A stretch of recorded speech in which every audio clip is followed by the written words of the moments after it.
FNAF After Hours is a game where you work in the Pizzaplex and get to know Sun and Moon, but we aren't the only ones in the Pizzaplex. This game also has 3 endings, so stick around for those, as one of them is quite crazy. After Hours actually came out before Daybreak, which we played in our last video, which, by the way, thank you all so much for showing that video so much love. It's really appreciated. Anyways, please just play the video in the background when you eat or something, because it's a long one. And if you like the video, make sure to like and subscribe. After Hours, here we go. Yeah, I'm excited. What's your name? Oh, what do I have to click on that to start typing? Interesting. Scarlet. That is correct. Yes, that's correct. What is that? There we go. Scarlet. Hey, wake up. Scarlet, wake. Oh, wait, I don't No have sleeping on the job. I doze awake, a bright light in my eyes and someone's hand on my shoulders. While I block it out with my arm, Vanessa finally turns off her flashlight and lightly scoffs in annoyance. How long was I asleep at this table? Lowering my arm, I have 2 small toolbox in front of me, and my phone is resting where I had my head laid down. So, right now, I'm already noticing the difference in Vanessa's design compared to Daybreak, which is really cool. They have a different design here, which is nice, I think. The art style between the 2 games is pretty different, I will say that. Its shape is pretty imprinted onto my... What was I supposed to read? Oh no, I don't know what I missed. Lord. Oh no. When was the last Lord, time you I was slept? supposed... Oh, okay, I'm stupid. Good lord, Scarlet. When was the last time you slept? Probably a week ago. Okay, first things first. Why is the sound down again? I just turned this up.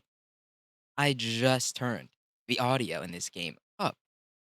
Very funny. Very... Just get up and get started. I'll keep quiet if you just do your job, alright? Dude, I love your eyes. Alright, get to it. Vanessa walks off as I stand up and stretch, feeling my joints pop when I raise my arms above my head. Deciding not to waste any more time, I pick up my toolbox and phone before heading through the massive doors leading into the daycare. The daycare's bright lights and rainbow colors are practically blinding compared to the rest of the Pizzaplex. Or maybe I just haven't fully woken up yet. Time to get this over with. I open up a panel behind the desk and cringe at the mess of wires in the wall. As much as I wish I could, I can't rush through this. I'll have to deal with each generator one at a time. Whatever.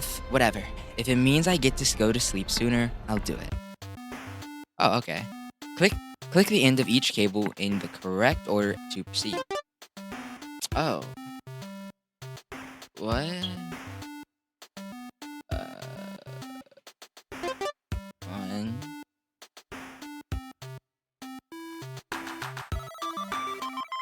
2.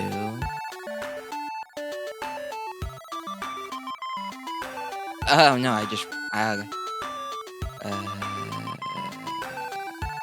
Oh.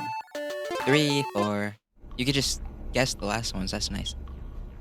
Standing back up, I stretch again, palms on my back as I let out a tired sigh. That is until I hear the faint sound of what I think are gears and other mechanical bits turning, followed by something landing in the ball pit near the back.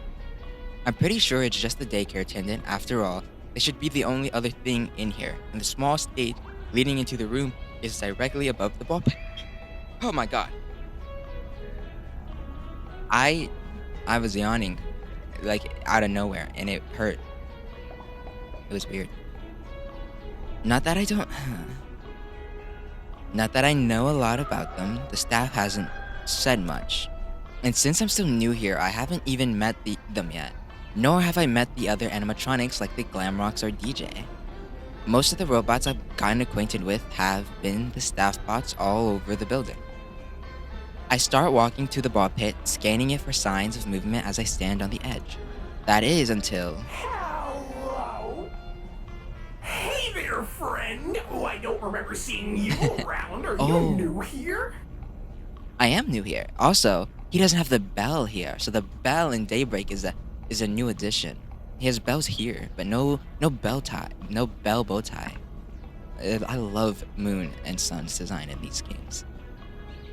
Something or someone jumps up in front of me, and oh no, I hit my mic, and I'm suddenly lifted off the ground. Before I can even answer, I notice his eyes turn a light blue color, scanning me.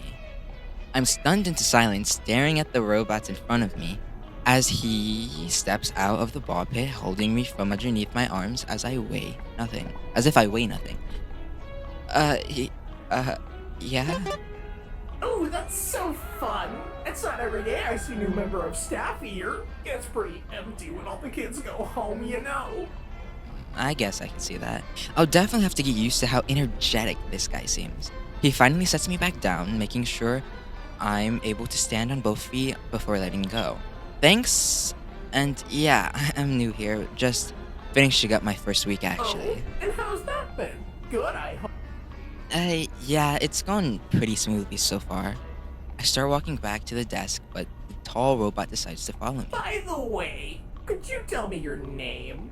My name's Sun, but people come up with all sorts of nicknames like Sunny, Sunray, Sunray, Sundew. Some of the kids even call me Sundrop, like the candy. Isn't the candy based off? I thought. Is the candy not based off of you? Well, I don't see why that. It just sounds like. Why is that like a set? Who cares? Oh, not gonna lie. I thought your name was Sundrop until now. Oh, that's fine. A lot of people do that. And the name kinda stuck over time, which is fine by me. Cool. My preferred name is Scarlet, by the way. True. Well, it's great to meet you. Well, oh yeah, I can't help but smile a bit. But duty calls, so I make my way to one of the computers on the desk. I can faintly see his face reflected on the screen as he watches what I'm doing. What you need the light off for? I have to test all of the generators in here to make sure they're working. Whoever messed with them last time left them a mess, so I have to do it one at a time. Uh-huh. Considering how wordy he's been so far, such a short answer tells me something's up. Is Sun nervous for Moon to come out? Or does he not? I really wonder. Then again, I just met the guy. I could be overanalyzing. Something wrong? No, just noticed how tired you look. That's all. I'll Right. be right back. Gonna get something for you. Okay. What? Why? Just something to help carry you through the night. Judging by how many wires and generators you have to deal with, I have a feeling you might be here for a while. Nah, perchance. Fair enough. Sun smiles before walking off somewhere. I put in the command to turn off the power in the daycare. I do wonder why Sun is so nervous, because we know in Daybreak that they can see out of each other's eyes. So I wonder why you're so nervous, and why he gets sad when Moon comes out. The music, once playing from the speakers on the ceiling, comes to a halt. Silence blanketing over the massive daycare as the computer screens become my only light source. Removing my flashlight from my bell, I turn it on as I start making my way towards the play structures, since that's where the generators are located for some reason. It's eerily quiet as I try finding the structures. With the first generator, the lack of true ambience forces my footsteps to echo. The glowing red light of one of the generators enters my sight, so I continue on. Somewhere above me, I hear gears turning. I shine my flashlight towards the ceiling, only to see nothing there. Sun? Ooh. I flinch at the noise, frantically shining my light to see what's there. That didn't sound like Sun. Sun, are you there? Oh! That's the second time I've been jump scared by you, man. Oh, wow. He looks cool here. I dropped my flashlight and I'm sitting on the ground after stumbling back from being startled. In front of me is the robot I've seen on the Moondrop posters, giggling hysterically. He seems proud of himself. I sigh, pick up my flashlight, and get back up to continue what I was doing. Well, if I wasn't awake before, I definitely am now. He finally stops laughing after I say that. He makes a noise that sounds like he's clearing his throat before he starts to follow me. Sorry for the scare. I couldn't help myself. I don't. Can I have sexy moon voice back? I don't like that. That's a very creepy voice. I do not. Sure. I take the first path into the play structure I see, hoping to find the first generator sooner rather than later. You're going the wrong way. Mm-hmm. Am I? I turn around and he has his arms crossed as he leans against the structure. Yeah, I could lead you to the generator if that would make you feel better. You sound like Jeff the Killer. Okay, I've watched a few. This is the voice I imagine Jeff the Killer to have. I do not like this. I do not like this. This is creepy. This is the creep. You do not sound like you would give good lullabies to little kids. I don't like this. I think about it for a second. If this guy's anything like Sun, hopefully he actually means what he says. Fine. I crawl back out of the structure and he starts leading me to a different path. He clearly knows his way around, since we find the generator rather easily. There you go. Uh-huh. He sits beside me as I go to turn it on, his glowing red eyes watching me as I do my job. Maybe it's just me, but don't you think those red eyes are kinda intimidating for a daycare attendant? Yes, I've been told that before. Uh-huh. It was a bug that made them look Mhm. like this. But that's been resolved. The red eyes stuck. But they're not hurting anyone. True. They're not hurting anyone, but that voice is not putting me to sleep. Fair enough, the red does look kinda cool with the blue and white. Why, thank you. Mm-hmm. I roll my eyes, a faint smile on my face. Now that I think about it, I never told you my name, did I I? already know. Yep. Oh, did Sun tell In you? a way, we're technically the same. Yeah. You two do look similar. Similar? Yes, but that's not all of it. We're two different people, but we share the same body, which means I can see and hear everything happening while you and Sunny met. Oh, so does that mean Sun can still see and hear too? Yes, of course. He says so. Oh, you guys can talk to each other like this? Interesting. Hello? Moon laughs a bit, leaning back against the wall of the structure. I do think you should continue with that job of yours, though. I don't know what's going on. Right. On it. Focusing back on the generators, I flip the switch and watch as the red lights on the device turn green. Well, looks like that works. I flip it again before making my way back out of the structure, and I hear Moon following closely behind. Standing up straight, I attach my flashlight to my belt before stretching my arms above my head. I sigh, arms dropping back to my sides as I go to turn the lights on from the desk. I hear the lights turn back on and the music of the daycare start playing as I turn around and flinch at the sight of Sun already there, smiling brightly. Hello again! I love Sun's voice. Hey, so you two just switch out whenever you need to? Nope, it depends on whether the lights are on or not. I'm in charge when the lights are on, and Moody's in charge when they're off. I still don't like that he decided to scare you, though. Ah, yeah, that makes sense. That's why he was worried. He was worried that Moon would scare me. Weirdly enough, the sight of him irritated with his arms crossed is weirdly endearing. Hey, don't worry about that. I'm over it. Sun just pouts, turning his head away from me. I smile at the sight. Why do they keep the generators in there anyway? Don't you think it'd be kind of dangerous to keep the generators in the place kids would be playing in? Oh, well, that's just a temporary thing. They've kind of been out of commission, so thankfully they couldn't hurt anyone anyway. Right. And when exactly are these things getting moved? Sun looks like he's about to respond, but goes silent for a minute. I can literally hear the gears turning in his head. He just shrugs. Well, isn't that reassuring? I turn back to the desk so I can keep track of my progress. On it is a short checklist to keep track of how each generator is working. I start looking around for a pin when Sun sticks his hand in front of my face, holding one with a cute little dinosaur on the cap. Here you go. That is a very nice pin. I smile at the gesture, taking the pin so I can mark my progress. Thanks. Alright, here we go again. I go back to the cable, sighing at the tangled mess I still have to deal with. Okay. One. And then, two. Three. Where even is four? Oh, there we go. I stand up and take a look at my work. Time to do it all again, I guess.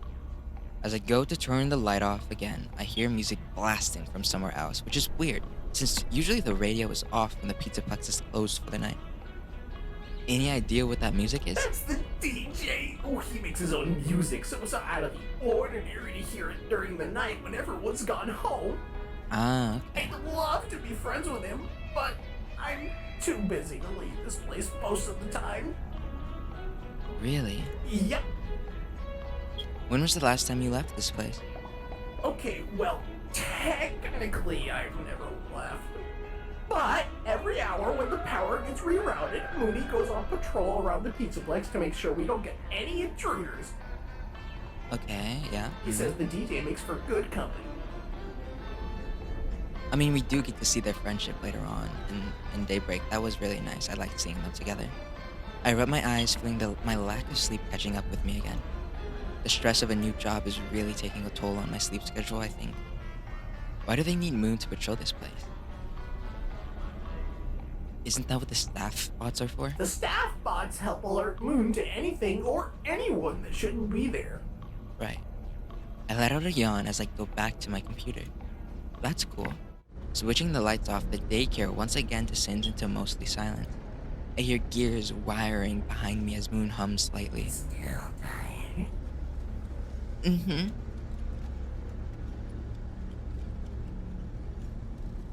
I don't want to be mean to him. This feels kind of sarcastic, but it could also be jokey.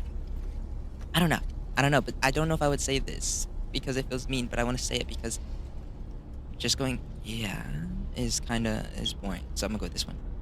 You look like you're going to pass out. Mm-hmm. I wish I could.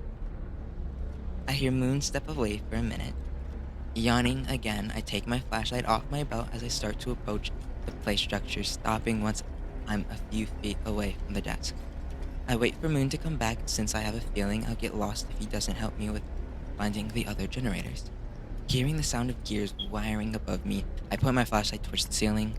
He's easier to find this time, probably because he's not trying to startle me again.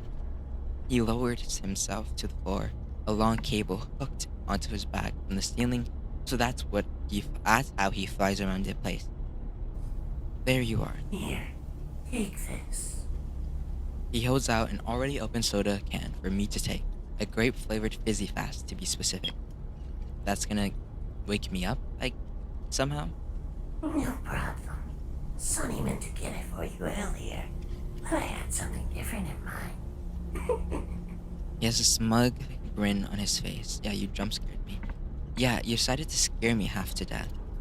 I roll my eyes as... okay, so I was about to... there should be an I there. I roll my eyes as I take a long sip of my carbonated heart attack in a can. Come on, live a little. Checking the watch on my other hand, I see that it's already nearing 1 in the morning. For the hour I've spent awake, I've gotten surprisingly little done. Great. You want to help me with the other generators or what? Moon's expression didn't change. He just stares at me for a moment before speaking. You look exhausted. I am exhausted. Shouldn't you take a break? I take another sip of soda, raising an eyebrow. And do what? Well, I have my hourly patrol to take care of. You could always tag along. Oh, that actually sounds quite fun. You know what? Yeah, sure. I can't. I have to keep working. I'm gonna go with yeah. Just as long as Vanessa doesn't see me, I guess. Moon's smile grew ever so slightly at my statement, but it seemed like more of a genuine smile than his gremlin look from earlier. I doubt that'll happen. The Pizza Plex is a big place, so the chances of her running into us are rather small. I know, but still. Trust me, it won't happen. Besides, you need to take it easy for a while. You look like you're ready to pass out. I'd love to. I'd love to, if I didn't have a job to do. The cable still attached to his back, Moon hovers ever so slightly above the ground before approaching me. Not right now, you don't. Without another word, Moon wraps his arms around my torso before the cable lifts him up at least 40 feet above the ground. If I fall, I die. I don't like that. Holy! Panicked, I cling onto him as I stare at the ground far beneath us. Moon doesn't seem to react, simply navigating through the air, carrying me with him. Don't worry, I won't drop you. Just imagining this is horrifying. I don't like it. You better not. Moon clearly knows this place like the back of his hand because it only takes around a few minutes for us to reach the atrium. The giant holograms of the Glamrock is still active despite the Pizzaplex being closed for the night. We pass over a few security bots who pay us no mind. Occasionally, one will look up at us and then continues on with the same blank expression as every other bot. I feel like the bots should be equipped with cameras. I don't know if they are, but I feel like that's like the thing that would be mandatory for those bots. They should work as security cameras as well. Eventually, I get used to being so high off the ground, Moon says nothing as he scans the area. We're intruders, thankfully seeing nothing out of the ordinary. Moon lands on a railing on the third floor of the atrium, likely about to change directions and head somewhere else. That is until an alarm starts blaring from one of his speakers and he suddenly turns to look in a different direction. Hopping off the railing, Moon sets me down before hovering off the ground again. Stay here. One of the staff bots alerted me to an intruder. Before I can get another word in, Moon leaves, pushing off the railing to give himself a boost, and he flies off. Sighing, I look up when I see another staff bot looking at me, seemingly confused. Just guessing by the way it stops and tilts its head when it sees me, it's hard to tell what these guys are thinking when they basically can't emote. You'll tell me if Vanessa's nearby, right? The bot stares. I stare back. I nod in understanding before going to sit in one of the booths at El Chips. Staring at the menu on the other side of the small restaurant, I remember something important. I haven't eaten anything since, this morning? Maybe that's also why I feel so out of it. If only I could inhale the pictures of food on the wall. I try the next best thing and search behind the counter for basically anything that's edible. I find an unopened bag of nachos. Good enough. I head back to the booth, opening the bag of chips and eating my makeshift lunch. Peering back into the atrium, the bot isn't there anymore. From where I'm sitting, it looks like the number of staff bots around seem pretty sparse in general. Maybe they're gone to wherever Moon is. Not that I know where he went anyway. I don't think much of it, simply counting to fuel up on chips while listening to the droning ambience of the many bright lights in the atrium. Yeah! I can feel my ears ringing from the silence. That and the sound of me eating the chips alone becomes deafeningly loud. Maybe I somehow got used to the daycare's non-stop music loop already. It feels strangely empty here without it. The lack of ambience is almost unbearable. How long do I have to go with this ringing in my ear? Standing up, I go to throw away the now empty chip bag, one hand on my head as my vision goes blurry for a moment, as if I stood up too fast. Walking back to the railing, I lean against it, looking down and squeezing my eyes shut as I try to quell this nauseating feeling. Oh my!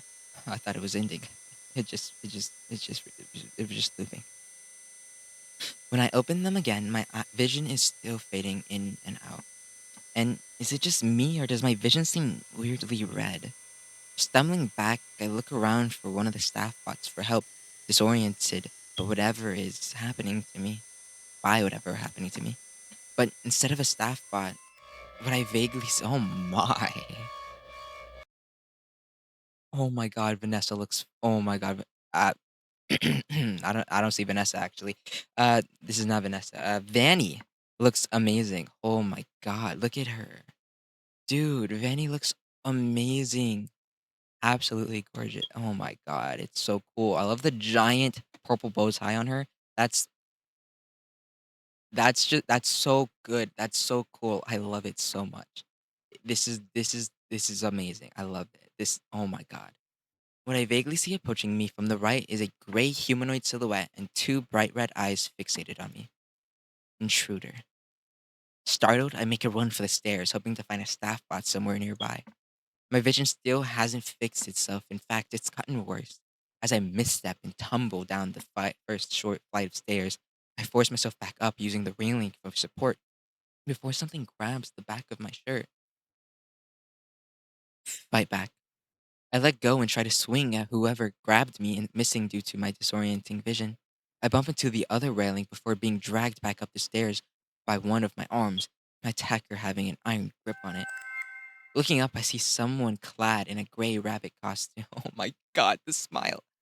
Oh my god, I love it. Oh my god. Bright red eyes staring down at me with an eerily large, unmoving black grin. Oh my god, it's so good. Let go, you. Uh, is this a bad word? Maybe I don't know if this is a bad word, so I'm not gonna say it. The sound of my voice is completely drowned out by the strange sound in my ears, the face of the person fading in and out as my sight continues to worsen by the second. I feel like my head is splitting open from the noise. I can't even try to orient myself. Reduced to a rag doll, it gets harder and harder for me to try and escape as I'm dragged back into L chips. I helplessly try to grab at the tile floor to no avail. The ringing is overpowered by the sound of my own heart pounding in my head at this point. When nearing the kitchen at the back of the small restaurant blocked off by a metal door, I'm running out of time. I try kicking my attacker, but they seem unfazed, using just one arm to drag me back. Their other hand wields a large kitchen knife. They're going to kill me. They're going to drag me into the kitchen and kill me. Where's Vanessa? Does she know what's happening?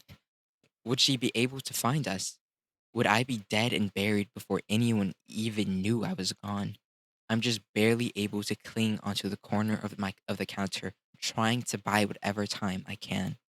Call for help. I try calling for someone, anyone to help me, unsure if I can even be heard as my grip on the counter starts to slip. Call for a staff bot. My attacker has both hands on the back of my shirt and is pulling hard. One of my hands slips from the counter. I can't hang on much longer. I'm going to die. Call for Moon. Moon! Moon, help me, please. My hands slip from the counter and I'm dragged back. I'm practically clawing at the floor, but the costume stranger yanks me back before pushing open the door to the kitchen and throwing me in. There's no lights on in here, so I'm most completely drowned in darkness as I land on the cold tile floor, save for the small beam of light coming from beyond the door. Looking behind me, I see that bit of light start slipping away as the attacker's silhouette starts to merge with the darkness, their red eyes being the only thing I see. And probably the last thing I'll see. The beam of light from beyond the door floods back into the room, and the gray rabbit is nowhere to be seen. My vision finally starts to clear up as I look towards whatever landed nearby. A different pair of red eyes looks back at me and lunges in my direction. I scurry backward, panicked until two familiar robotic arms grab me, pulling me back out of the kitchen and into the atrium. I can finally see clearly, and the ringing noise is completely replaced by my racing heartbeat. I stare out into nothing, even as I'm carried into the air. Flying back from the atrium to the daycare, Moon's grip on me is so strong that he is on the verge of crushing my spine. He finally starts to slow down as we pass over the daycare wall, the once eerie silence hanging over us. He makes a smooth landing on the floor, the cable on his back unhooking and retreating back to the ceiling as I'm placed on the ground. He doesn't let go though. It almost feels like his arms are shaking, or maybe that's me. I can feel his face. He's slouched in a way where my head is almost resting on his shoulder and he's staring at the floor. His arms finally loosen as if he just let out a relieved sigh before letting go of me. I I myself can't find words for the what just happened. Whenever I open my mouth to speak, my mind completely blanks. Instead, I drop to the floor. My fight or flight is still kicking in, and my hands are shaking uncontrollably. Moon's expression darkens slightly. Does he want to say something? His faceplate turns slightly, and he walks over to something on the floor a few yards away. He silently picks it up and returns it to me. My flashlight.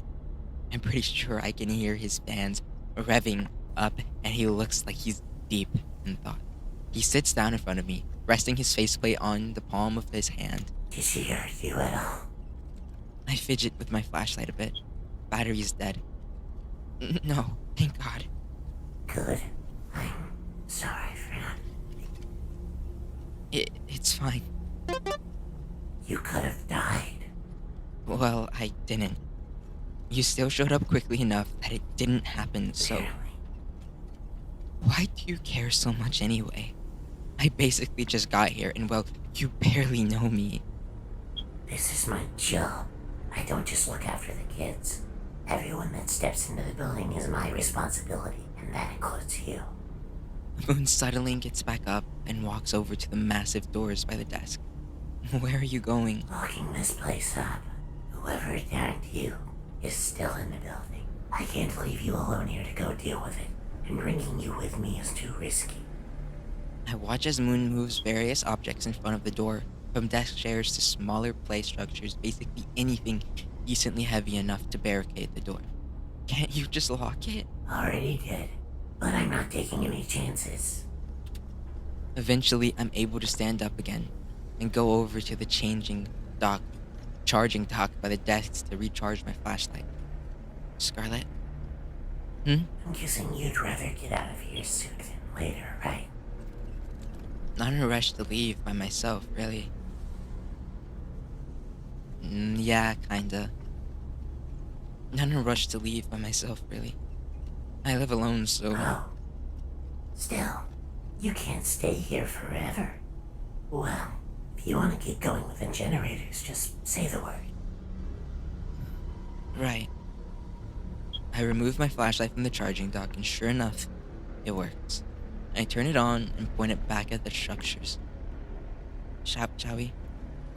Moon nods, and we waste no time finding the next generator. Thankfully, it works just fine now. With that over with, we go back to the desk to turn the lights back on. Speaking of, I wonder how Sun's taking all of this. Moon did say they can both see and hear everything happening, even if they're not the one piloting the robot body. I catch a glimpse of the time as I'm turning the lights back on. 2 a.m. The daycare is slowly lit up, and as usually the music comes back on. Even with the cheerful music, the moon remains heavy as ever. However, I'm given no time to think, as I'm spun back around by a very worried Sun, frantically checking me for any injuries. Oh my gosh, are you sure you're okay? You poor thing, you must have been so scared. Oh, I'm sorry we weren't there sooner. If only we knew, we would have... Don't worry, I'm okay. Hey, it's over. Hey, it's already over. I'm gonna go, don't worry. Sun, don't worry about it, I'm okay. Sun still looks guilty. He continues to check my arms and torso to see if I'm hurt, but at least he isn't pulling me around like a rag doll. I have to worry. Keeping everyone safe here is my job. If I can't protect one person, then... Sun is visibly distraught. His rays are practically dropping. His bees? I really wanted to know what that would look like. I want to know what that looks like. Seems that didn't help much. Calm him with words. Calm him with a hug. Continue with your job. Calm him with a hug. It's a bit of a reach considering of how tall he is compared to me, even when kneeling. But I managed to wrap my arms around Sun's torso, hoping that'll calm him down. Sun doesn't say anything, but instead hugs me back, his internal fans getting much louder. Huh? Well, yeah. He has one arm around my torso and one hand softly holding the back of my head. It's a gentle hug. It feels safe. We are nothing for a few minutes. We say nothing for a few minutes. I was trying to calm him down, but honestly, this hug is a huge comfort for me, too. I don't think a hug would really do anything to a robot, but considering what these guys are, it probably does. 'Cause for somehow these things are incredibly emotionally intelligent. No wonder they are trusted with the kids. Even as an adult, I feel an odd sense of security around them. Considering what just happened, it feels nice. Question? Huh? What was Moon alerted to anyway? Oh, a little boy snuck in to see Freddy again. He seems irritated when he says that. Again? Yeah, this isn't the first time the little rule breaker snuck in here. Rule breaker, rule breaker. So it's Gregory. Something tells me that security isn't as strict as you would think. Though if a kid managed to sneak in more than once. But if he just wants to see Freddy, then I don't really see a problem with it. It's not like the kid's hurting anyone, and I doubt Freddy's gonna let him get into trouble. He seems almost playful. Better, what did this kid even do? Yeah, that kid destroyed half the animatronics. Nah, he destroyed every animatronic. Okay, I was wondering if this took place before or after Security Breach, and it seems it takes place after, but in a world where ruling hasn't happened or hasn't happened yet. So that's really cool to know Gregory has been here. And, just we haven't gotten to ruin anything. Like the whole Pizzaplex isn't down to ruins. And the Glam Rocks, that gives us a reason for why the Glam Rocks were like upgraded before, right? And why Monty has freaking basically dreads, by the way. He basically has a mohawk of dreads. I don't get very far, though, before I'm suddenly picked up by Sun. Where are we going? Sun manages to carry me with one arm, using the other one to move various other objects in front of the massive door. Making sure no one's getting in here. Can't you put me down, though? No! After all that, there's no way I can leave you on your own now. What if that person finds you here and we're not around? Sun, we're in the same room. If that person somehow got in, I'm pretty sure you'd notice.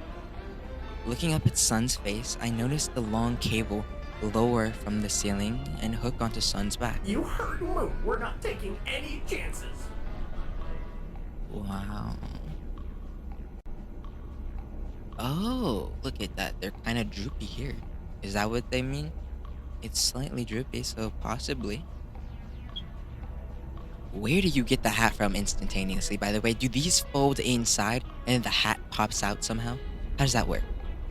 How do you work? I still don't understand how you work. You don't make sense. You make no sense. I don't understand this animatronic still. We certainly jerk upward, and I'm lifted into the air along with Sun, albeit much faster and more recklessly than Moon. Wait, I sorry. What did we say? Oh, gosh, you're right. Okay, but we're making it quick. We suddenly jerk upward. I'm lifted into the air, albeit much faster and more recklessly than Moon. Wait, Sun is the more reckless one? That's hilarious. Hey, at least let me call Vanessa first. I don't think she even knows about the freak since the staff bots didn't react at all. Oh gosh, you're right. Okay, but we're making it quick. Sure thing. Sun suddenly changes directions in the air as we start heading back towards the desk. However, I think Sun tried dropping from the height. From this height, way too early, and we basically start free falling towards the ball pit. Sun is so reckless. I was not expecting Sun to be the more reckless of the two. Oh crap! Huh? Grab onto Sun. Wait, why would I grab onto the giant piece of hunking metal? I don't think that would be... I think it would be better to just fall into the ball pit. If he falls on top of me, we're crushed and die. If we fall on top of him, it's going to hurt a lot more than just falling into some ball pits. I am barely able to grab onto Sun before gravity takes me. We're both tangled in the cable though. Once again, we're stunned into silence. Just when I thought things were calming down, I feel my heart going a mile a minute from adrenaline. The Sun's internal fans are on full blast. My cousin is calling me. That you died to? Yeah. I found it in the actual. Oh, really? That's... Yeah. You know the boat high sequence I was trying to get you to do? I figured out how to do it, and that's what I've invited you to pass out. Did you try and get me to do it? Cause I have the boat I see, but we didn't do it. Yeah, we didn't do any. You have to ring some bells. Oh Jesus. Oh, okay. Well, I was in the middle of recording a video right now. Oh, I'm just telling you that this is what I found so far. Yeah, I was recording a part, well, not a part 2. This is technically a prequel to the last video I did because this game takes place before the other game. This game also came out before the other game. So the game I played was a sequel, but my video is a prequel, you know? Yeah. Yeah. It's cool. It's a good game so far. I really like the story and the art in this game is nice. I'll call you later, okay? Alrighty.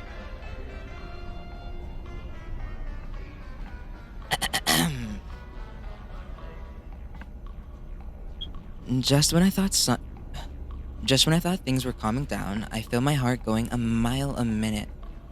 From adrenaline and Sun's internal fans are from full blast. I keep clinging onto Sun for dear life as we're slowly lowered into the ball pit. Clutching my chest with one hand over my racing heart, I'm able to get out of the tangled mess pretty easily. Sun is clearly having a harder time, though, just trashing in the tangled cable. Sun, chill out. Let me get you out of... Oh my god, I can't... Ooh.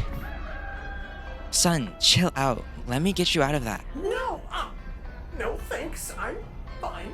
I can get out myself. I sigh, standing in silence for about a minute as Sun fails to get himself out. Sun finally stops, his faceplate dropping in defeat. My.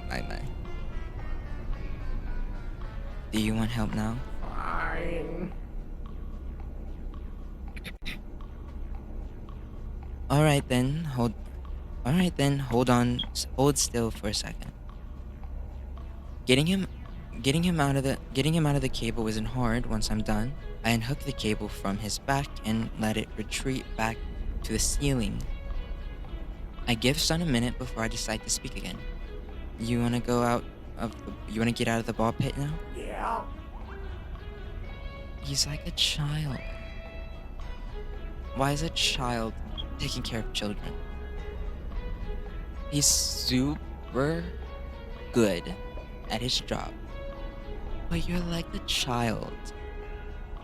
I can't tell if he's upset or embarrassed at what just happened as we exit the ball pit and make the walk back to the desk. That's kind of why I don't use the cable, funnily enough.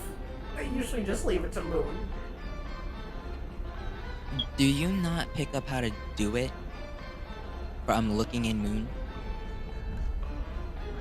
I don't know. Oh, really? Actually, I kinda get it now. Not to diss you or anything, but Moon seemed to know what he was doing, I think. Yep, he has a lot more time to practice because of patrols. Plus, being active whenever the kids are sleeping. So he doesn't go free falling and end up tangled in the cable? Well, no. But I could do it just as well. No doubting that. You just need more time. You wanna try it again? Then I can keep a timer for you. No, wait. What do you need a timer for? Oh no! To keep track of how long you can go without getting tangled. No! I'm not doing that again! I can't help but laugh at Son's embarrassment while the poor guy just crosses his arms and pouts. Okay, you don't have to do that. I just felt like messing with you, is all. I playfully roll my eyes as I go to pick up my phone. Glancing back at Son, I pull up Vanessa's contact on my phone and hold it out for Son to take. You wanna call Vanessa for me? I can work on the generator in the meantime. Yes, please. Son wastes no time grabbing the phone and calling Vanessa. I leave him to it as I go to sort out the next mess of cables.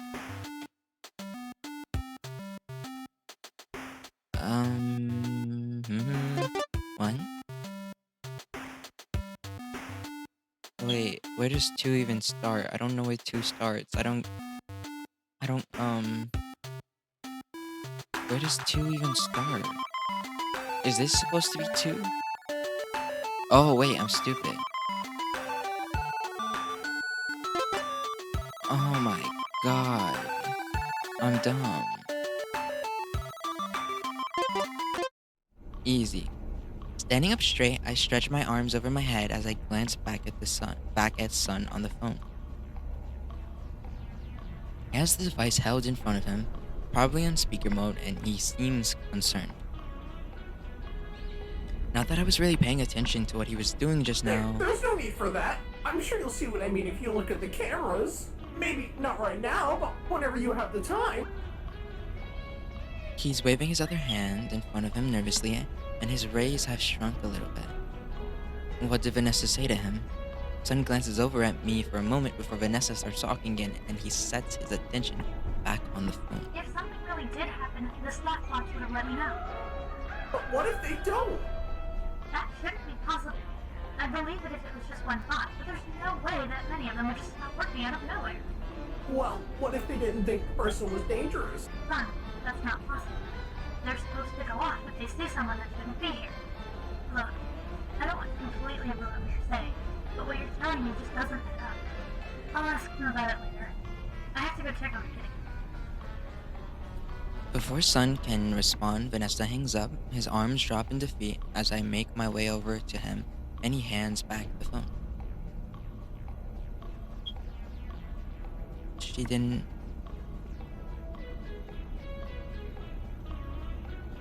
She didn't believe you? Whatever. I don't think so. That's unfortunate.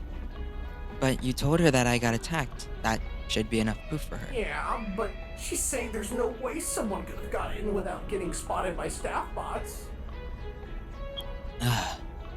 The staff bots were completely unresponsive though. Not that Vanessa would believe that, it seems. But she thought maybe I was hallucinating a rabbit we used to have here. When I told her the person was dressed like a rabbit. Honestly, I thought you wouldn't be able to see Vanessa, Vanny. Vanny. What? Yep, I tried telling her that it wasn't real, since you were there, and... There used to be a rabbit here? Bonnie the bunny. Come on now. Yeah, I don't know much about him other than his name was Bonnie. He was one of the Glamrocks. How? Yeah, the others don't really like to talk about it, so... I guess that's something else we can ask Vanessa about later. Maybe. Remembering what I'm supposed to be doing, I put my phone back in my pocket and go to the computer to shut off the lights for the third time. Halfway there. Glancing at the little digital clock in the corner off the screen, I keep a mental note of the time. 3 a.m. I sigh, not wasting any more time in turning the lights off watching as the room dims around me and my only source of light are the screens and the little charging station on the wall. Yawning, I step back from my computer. I know I have to hurry up and get this done, but now that my adrenaline is starting to wear off, I don't know if I can. See, if we go here to do the thing and then we turn it off to check if they work, why don't we do them all with the lights on and then check them all one by one with the lights off? You know, like I don't get that. I sigh and I glance back at Moon, who's giving me a knowing look. Feeling tired again. I forgot that's what she sounded like. Yeah. Probably a mix of the adrenaline and sugar starting to wear off, I think. Maybe I was hallucinating the rabbit after all. I smile slightly at my joke. Moon, however, seems less than amused, giving me a deadpan stare. I clear my throat, reading the room and taking my flashlight back out. I take my flashlight back out, making my way a few steps past the desk. However, when I look back at Moon, I notice the cable lowering behind him. He points a finger at me as he starts to hover off the ground. Stay there. I'll be right back. With that, he leaves, the cable allowing him to maneuver over the barriers of the daycare and disappear. Shrugging and lowering my flashlight, I stay put. Not like I was going anywhere anyway. I eventually decide to sit on the floor with my legs crossed and my chin resting on my palm. You have a chair at your desk, you know. Since I have nothing better to do, I look around at my surroundings, several towers of stacked foam cans, the sparkling floor, and large cutouts of the Glamrock animatronics that decorate the place. I would, however, lay on this floor. The padding on this floor looks so comfortable, I really wonder how soft it is. I want to lay on it. For a place that's full of kids during the day, it's weirdly organized. Probably because of Sun. Sun does clean up this place every night, forever and ever. He did say that he never left this place, and I can imagine keeping it look nice is a big reason why. I can't help but kind of feel bad though. Sun and Moon's entire lives are here in this daycare. I know they have each other, but I can't imagine spending all my time in such a small area. My train of thought is cut off when a pair of red eyes peer at me just beyond the barrier. I sigh, pushing myself back up. There you are, Moon. Are we gonna... A loud ringing hits my ear, and I jump, dropping my flashlight. What? That was bad voice acting, L voice acting. Covering one of my ears with one hand, I try to pick it back up, and a familiar red haze overlays my vision. Vanny, look, I can't say it's enough. Vanny is utterly gorgeous in this. This design is magnificent. Oh my god. With it now back in my hands, I point it in the direction of the eyes. However, they disappear as quickly as they came, and the noise in my ears fades into nothing but the subtle ambience within the daycare. My arms drop to my sides. I hear the familiar sound of gears and robotics when I look up. Moon is already re-entering the daycare. I'm not even sure if what I saw was real or my mind playing tricks on me due to stress. Either way, I try, taking deep breaths to calm down my rapidly beating heart as Moon approaches me and the cable unhooking from his back and retreating back up. I wanted to do a quick check around the daycare, just to keep an eye on things. Also, I brought you this. More soda. Yep. And although reluctantly, I take it. So, nothing out of the ordinary? So far, no. That's good. He stares at me for a moment. As I take a long sip of the soda, somehow it tastes even sweeter than normal. Did something happen while I was away? Your heart's racing. Why would I lie about that? Come on, pal. Well, Moon's expression softens as he waits for me to answer. I was over here, waiting for you to come back. And over there, I point to where I saw them, just past the barrier. I saw those red eyes. I thought it was you at first, but then I started hearing this loud noise. Moon's eyes widen slightly. It was the same thing I heard when the rabbit lady attacked me, so... Moon looks to where you're pointing and takes a few steps towards it. Did it look like she was trying to get in? I don't know. She was just there. And right before you showed up, she just, well, vanished. I could hear Moon's internal fans getting louder. Hopefully, that means she can't get in here.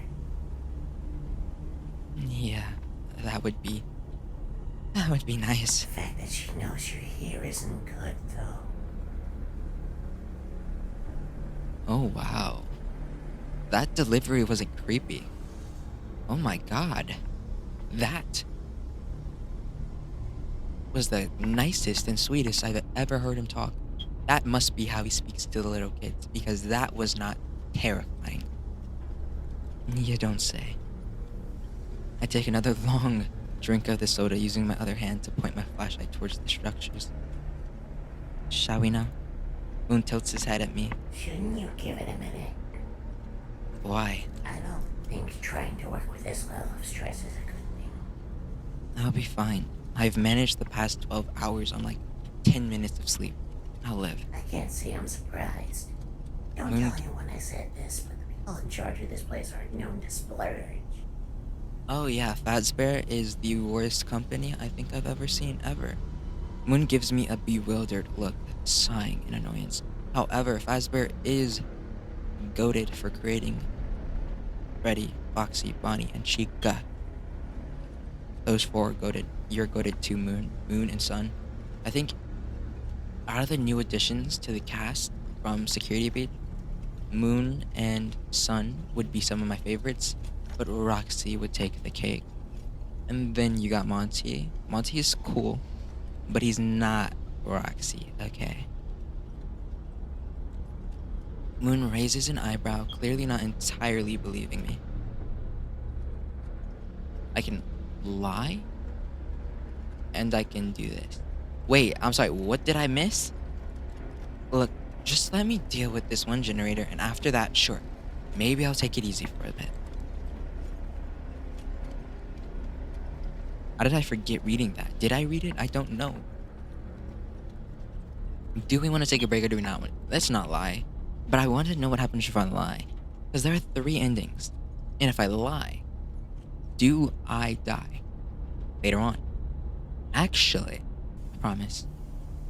I begrudgingly give in for now. Moon sighs before nodding his head at the structures, motioning for me to follow him as he leads me to the next generator. I set the soda can on the ground by the structures before I follow Moon in. He plops down next to the generator, looking over at me. Go on. I nod, putting my flashlight down so I can test the generator. The machine's LEDs turn green as the mechanisms come roaring to life. Good, no problem. I do notice that my hand holding the switch is shaking a bit, though. More than normal. Something wrong. What? You're just staring at it. Oh, I switch the generator back off and pick up my flashlight before making my way back out of the structure. Before picking up the soda can I left on the ground, I wait a moment for Moon to follow, lightly tapping my foot on the ground. Moon stands back up, albeit still slouching, and gives me a concerning look. Are you sure you're alright? Yeah. Why? Moon points at my hand holding the flashlight. I didn't realize it, but I'm gripping the thing way tighter than I thought. I loosen my hold on it as I start walking back to the desk. See why I told you to take a break now? I roll my eyes. Yeah. Anyway, Moon stays silent, leaning back against the desk as I put down the soda and turn the lights on. I mark my progress and turn my flashlight off, watching as Sun sits on the desk, lightly kicking his legs back and forth. That's adorable. So, break time. Perchance, I sigh. I can't. I have to finish this. Hey, you said you'd take a break after that one. Sorry, but I can't keep dragging this out. Come on, please. I make my way to the cables on the floor, being extra careful as I go to sit down since my hands are still shaking. A lot. I thought I made a real promise. Did I not make a real promise? Oh my lord, you're evil for whatever this is. This is not... No. What the? Sun suddenly grabs my wrist and practically drags me away from the wall. You're shaking. It's not safe to do that now. Technically, he's not wrong. Hell, I'm practically vibrating. You sure that was a soda and not an energy drink that Moon gave me? I notice Sun's rays are shrinking a bit, and he's avoiding eye contact. Sun. Sun, what did you do? Okay, maybe I put some sugar to the drink. I thought it would help. So he technically laced me? Son, what are you doing? You can't go around lacing the security guards in this place. That's mean. You can't lace me even if you think it's the right thing to do. You essentially laced me. You essentially laced me. I've been laced. He says it so fast that his words start blending together, but I can still understand him. Seriously. Sorry. Sun lets go of my wrist, staring at the ground like a kicked puppy. Uh-huh. I try to go back to the cables only for Sun to drag me over to the desk again. Sun, really. I know I messed up, but messing with cables and machines with shaky hands isn't safe. I'll be fine. Go along with it will be better. Because I will probably get a point up on Sun, and we want to make sure these guys have the most amount of affection towards us. Dang it, no thing. But I said no thing instead of nothing. You really think so? Sun stares at me for a second before nodding. I raise an eyebrow at him, but I decide to stop resisting. Alright, fine. Sun doesn't say anything for a moment, but suddenly picking me up. What? 1 second. I notice the cable lowering. Good lord, not again. Sun? No. I'll be careful this time. The cables lift us off the ground much more slowly this time. Okay, he isn't messing around this time. Since he's not rushing, the ride isn't nearly as reckless. We're only in the air for a few moments before Sun steps onto the small balcony that leads us into his room. Okay, why are we here? Just a precaution. That's all. Sure. Taking a good look at the room behind us, it feels oddly lonely compared to the daycare. There's a small staircase leading into the space, which is only faintly illuminated by the bright fluorescent lights behind us. There's some fairy light strung to the wall, but several of the bulbs are broken or dim. The floor is wooden and looks like it hasn't been swept in ages, and there's various random objects thrown around the floor. Plushies, stools, and shapes and other things. In the corner next to a small chair is a broken staff bot, its body mangled and its head ripped off. I hear Sun give a nervous chuckle, clearly noticing me staring at his, well, less than colorful living space. Welcome to my room.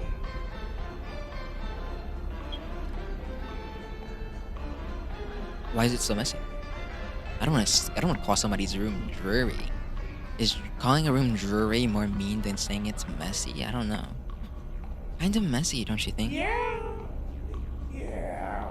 Neither the kids nor the staff come in here, so we never really thought about it. Well, Sun goes and plops down onto a single beanbag chair in a corner of the room. whatever you want to do up here, feel free. Okay. I look around a bit, seeing if anything in particular catches my eye. One corner is covered in various drawings, most likely from the kids Sun and Moon look after on a daily basis. There's also a few messy rag dolls and other little things that made to look like them, placed neatly and small tables. In another corner, what appears to be a hole in the wall leads into another room. My eyes land on Sun again. The damaged half-bot rests in his lap as he tries to reattach its head. He doesn't even seem to notice me watching at all. Seeing how careful he's been with it, it makes me wonder how that bot got up here in the first place. But maybe I should leave that question for later. Ask about the drawings, investigate the small room.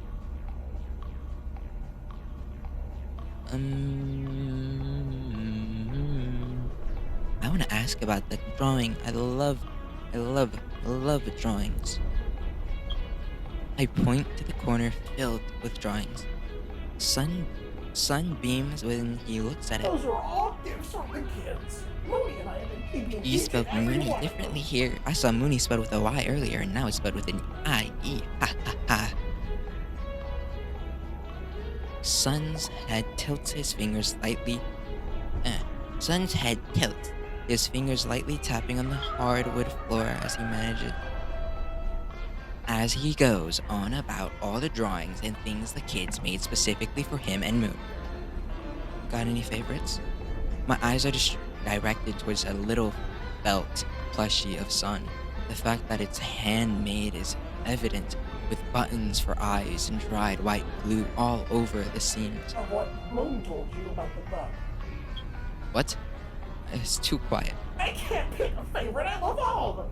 True, I feel you. I would love all of them equally as well. I think I actually forgot what we were talking about. I think we're still on the drawings, right? That's sweet.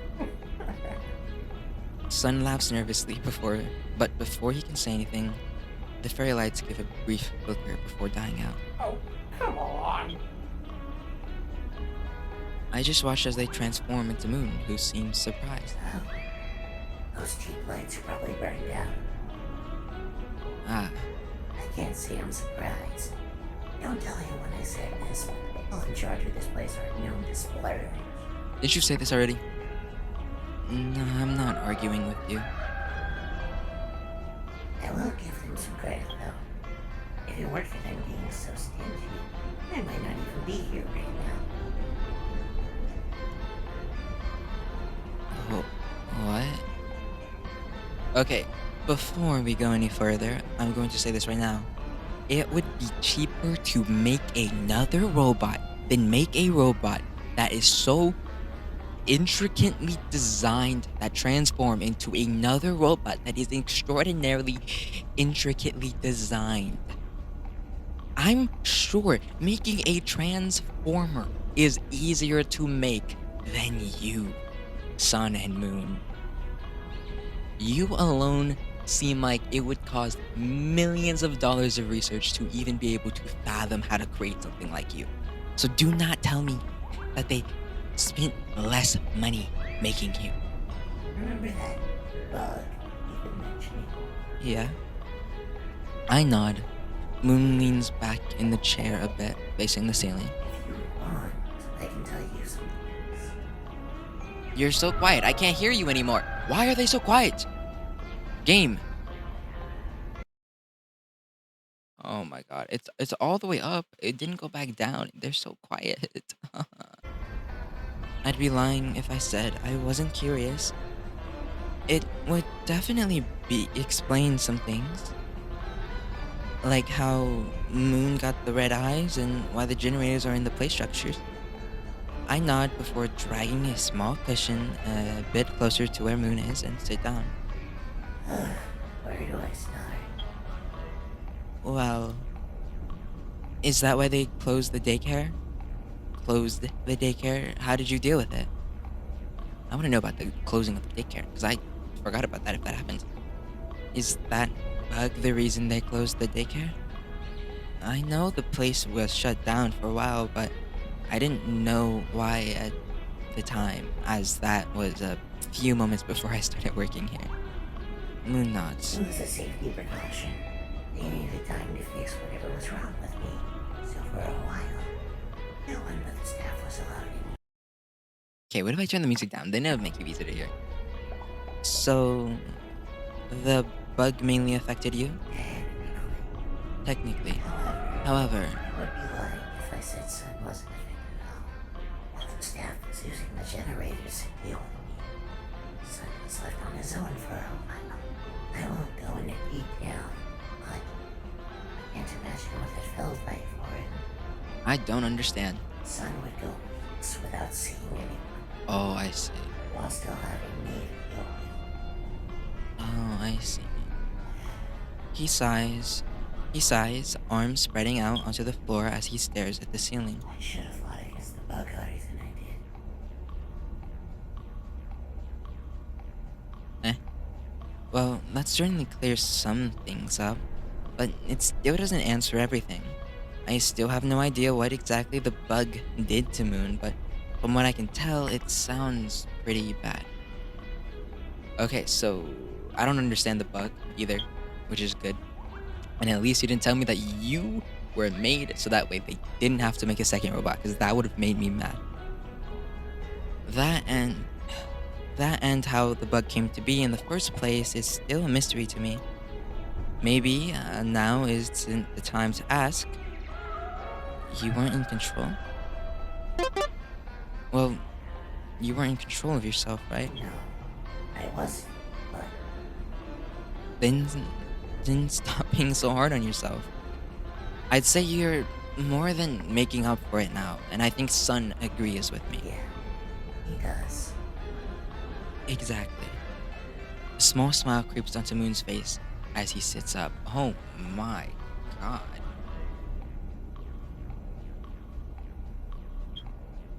I know this is what this is hilarious. This looks like hair rather than it looks like the fluff on his hat. It's it looks like they gave Sun a crazy perm. Crazy is the wrong term, but it still looks like Moon. Why did I say Sun? Oh, I love it. This is hilarious. A small smile creeps onto Moon's face as he sits up. If only the rest of the staff were just as nice. Ah, thank you. How are you feeling, though? What? Is all the extra sugar starting to wear out? I completely forgot about that, even though that's why we're up here in the first place. I've stopped shaking, which is definitely a good sign. Yeah, I think so. Does sugar actually do that? I've never shook eating too much sugar, so I don't know.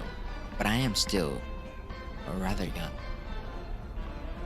Moon gets up and walks to the balcony as the cables lowers to his level. Ready to continue? I heard, can't hear you? That's all I heard. I can't hear. I can't hear. I cannot hear a single word these people say. Yeah, one sec. Checking my phone for the time and any new notifications, I push myself up off the floor, one hand on the curtain-covered wall for support. However, I feel something stick to my palm when I pull my hand away. Peeling it off with my other hand, I realize it's a piece of paper that's likely been taped to the wall.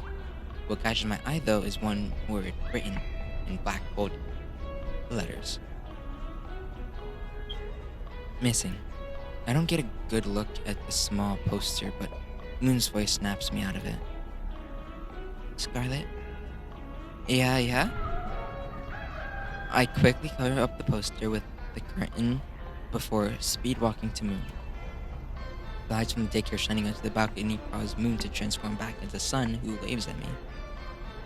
I pick up the pace a bit, going to stand next to him. Wasting no time, Sun picks me up and brings me back down to the desk. My mind wanders back to the poster. The only other detail I got from that was that the victim is 7 years old. Just a kid. So, what do you think What? of what Moon told you about the bug? Oh, it's... Why would I worry about that? Low-key? Low-key, I don't understand the question here. Why would I even... Me, personally, I would not care, like, even half a bit. I'd hear that and be like, oh, okay, that's interesting, and then just move on and do my work. But that's just me. I don't know how other people would react. It's a bit worrying. Yeah, nah, I'm just like, it must have sucked for you guys. Let's do my job now. It's not even slightly worrying to me. I think it must have been really hard for you too. Since Moon wasn't in control of himself, you were basically isolated in here for what, weeks? Sun sighs as we walk to the desk unhooking the cable from his I back. don't really like thinking about it, but yeah. Quiet as voice, bro. I mean, I didn't say anything It there. does make me appreciate how things are now, though. Friendly. It also makes me appreciate having Mooney around too. Meanie. Not having him around for that long was not fun. I shrug. Hey, I'd say you two at least learned something from it. Not that it completely cancels it out, but you know. Sun nods, smiling brightly as usual. I sigh, glancing at the remaining cables. I take my phone out of my pocket to check the time quickly. 5 a.m. Well, I'm officially pulling an all-nighter, nothing I'm unfamiliar with. Oh, it's this again. So this one was this. And then number 2 is this. Oh my fucking god, you gotta be joking. Okay, yeah. I mean, at least it gets really easy. That means there's one more. There's 2 more. What? Oh, 5 isn't done. I see.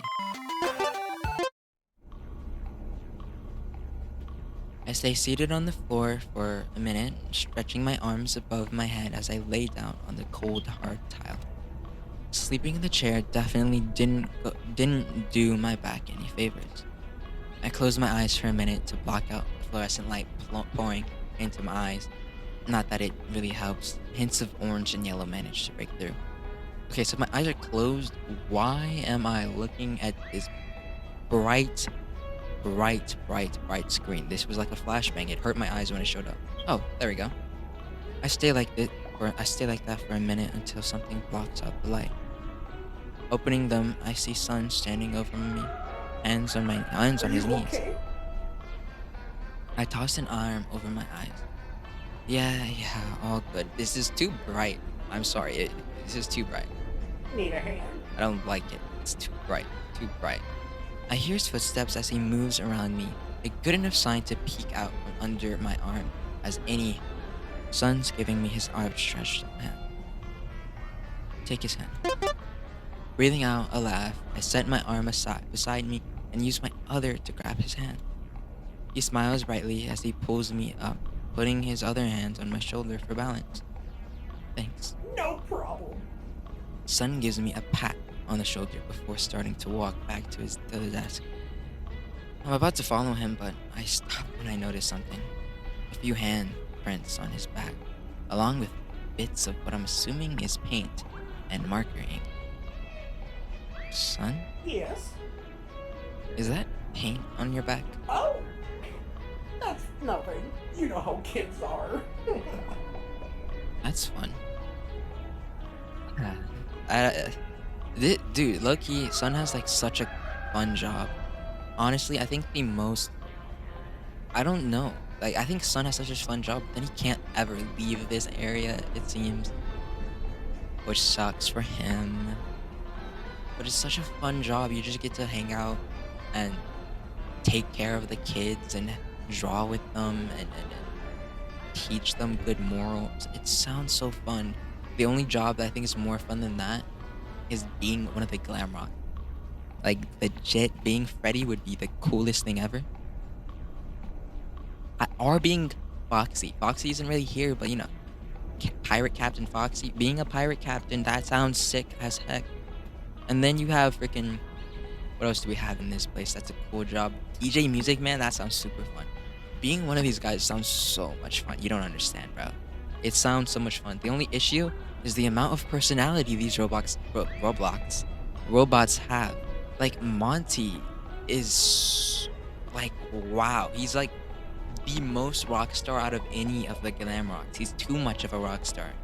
It's crazy. I love this. I love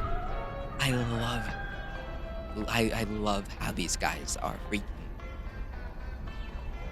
portrayed in Security Breach. It's beautiful. Like, they all have such personalities, and it's magnificent. I love it so much. It's amazing. It's amazing.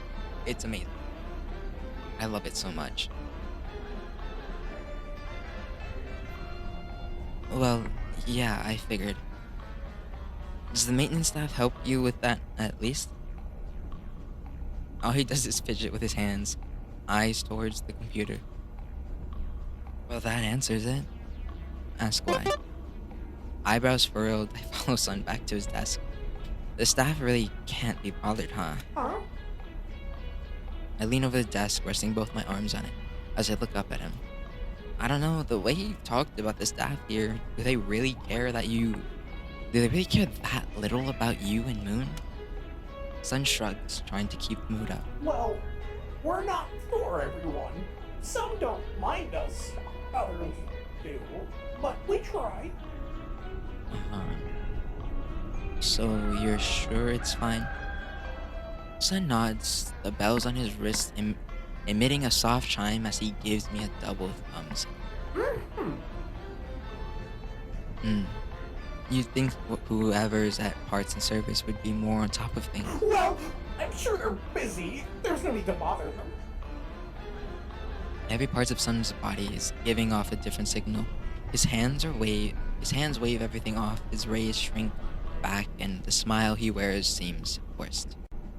Well, you should bother them, like that's their whole job. It doesn't matter if they're busy, their job is to fix and take care of you. And the other animatronics. And other stuff in the city. City? What the frick are you talking about? Pizzaplex. Take care of everything in the Pizzaplex, right? They're parts and service. They are basically here for you. If you want them to do anything for you, just ask, send in an order. They're probably going to send me to do it anyways, because apparently my job is not only to fix the generators, but also to fix... What was it? What the heck do I fix? I fixed... What did I fix in the last game? I fixed a freaking arcade machine. Aren't I a security guard? Aren't I a security guard here? Am I not a security guard? What is my job, actually? Now that I think about it, I don't know what my job is. Have I been told what my job is? Am I not a security guard, or am I something else? What do I do here? Why am I... I don't think I'm tracking the story very well, and I'm kind of sad. Something wrong? No, I blink. Sun clearly knows that I'm not convinced. just they're busy enough as is. Wouldn't want them worrying about us. Is this about a bug? Sun staring at the floor, one hand fidgeting with the ribbons around his wrist. He nods. Well, you want to talk about it? If not, it's... No. Mooney already let you in on it. It's only fair that I tell you some things too, right? If you insist. Well, while the daycare was closed, we weren't really seeing anyone. Uh-huh. And of course, the staff didn't stick around long when they had to come in here. They mainly stopped by to install the generators and make sure they were working, to keep Moon away.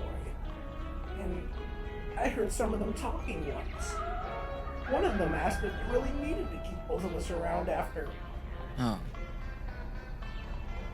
So that's why he doesn't like parts and service. He's worried that they're going to get rid of Moon. Everything's fine now. I know that. I still can't help but worry about her. But is it... Even if parts and service do feel they don't need you, it's not up to them. It's up to the higher-ups.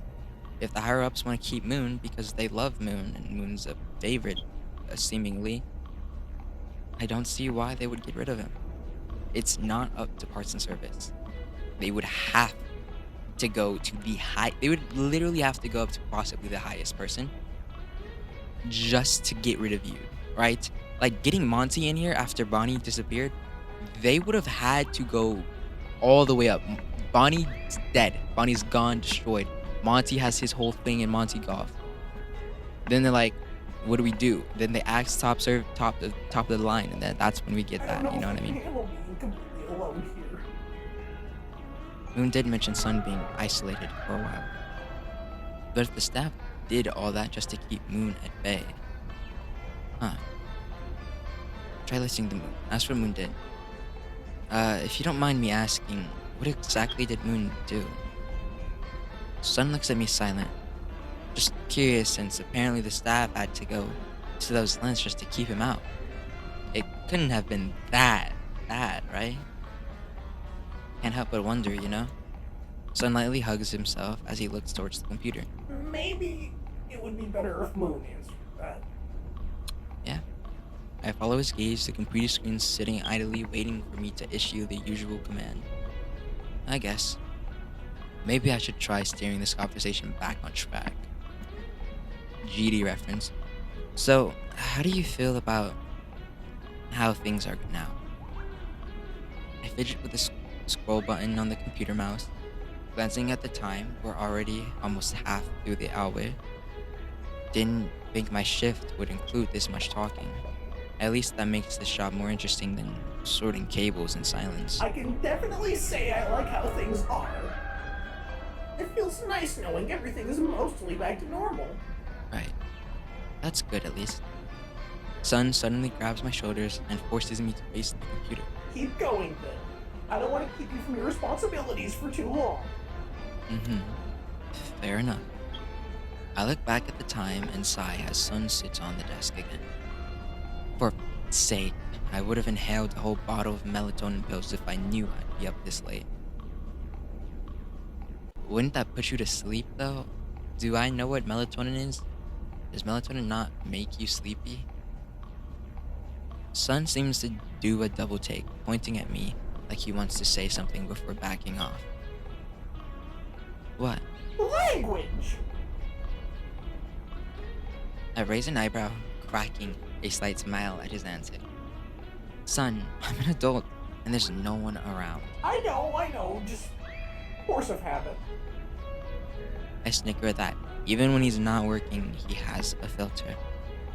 Try to make Son cuss. Okay, that's a lot more fun than saying that. Son, say a cuss word. Right now. He looks at me like I just told him to kill man. What? Say the what? Why not just put F word? Why say the word? No, I can't. Yeah, you can. There's no one around but me. I lightly elbow him in the torso. I won't tell. No!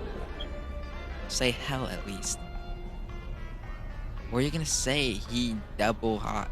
He double hockey stick? Oh my god. No! Say it. Son lightly pushes me towards the computer. How about we talk about this later? Good. Please let's drop this topic and eventually forget you asked me such a question and we never speak of it again. Good. Trademark. I finally decide to drop the joke, prying one of his hands off my shoulder. Alright. You can shell out now. I didn't expect you to do it anyway. What? Then why did you ask me to do that in the first place? I shrug. Thought it would be funny. Sun silently puts both hands on either side of my hands before gently making me turn to face the computer before letting go. I roll my eyes, once cracking a smile at his antics. Alright. See you in a bit. The usual lights out, moons out. Sitting cross-legged on the desk. Drop. Huh? It's about the filter. Yes, I can say fuck. What about it? Uh-huh. I blink, not expecting that. Or at least, not expecting him to do that so soon. Nothing. I step away from the desk, feeling a headache coming on when I start walking towards the play structures. Thankfully, it feels like a normal, I only slept for 10 minutes headache, and not a that weird rabbit lady is about to kill me headache. I never did I think I'd be happy for my headaches to be from lack of sleep, as if this night couldn't get any weirder. Moon hops off the desk and catches up with me. Honestly, I think I deserve workers' comp for this. Compensation? Workers' compensation? Is that what that means? Possibly. I don't know. Because I'm definitely not being paid enough to barely survive nearly being murdered by a woman in a rabbit onesie. Don't joke like that. Shush, I'm coping. Moving on. Aside, you'd be lucky if they even believed you. Moon makes a gesture asking me to follow him, and I tag along as he guides me towards the fourth generator. Not that it's your fault. There doesn't know what you would call urgent. Again, don't tell anyone I said that. I'm not trying to get scrapped anytime soon. Mm-hmm. Yeah, good plan. I can faintly see the red light of the next generator behind the frame and of the center structure. Just one more after this and I'm home free. One more and I'll get to leave. I leave not knowing when or if I'll see those two again. Might as well get any questions out of the way now. Hey, random question. Hmm?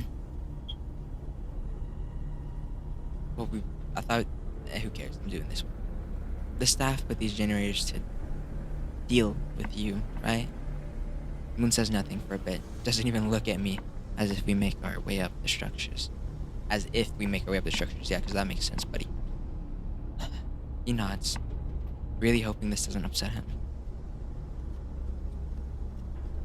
What exactly happened? Like, what did you even do? It couldn't have been that bad, right?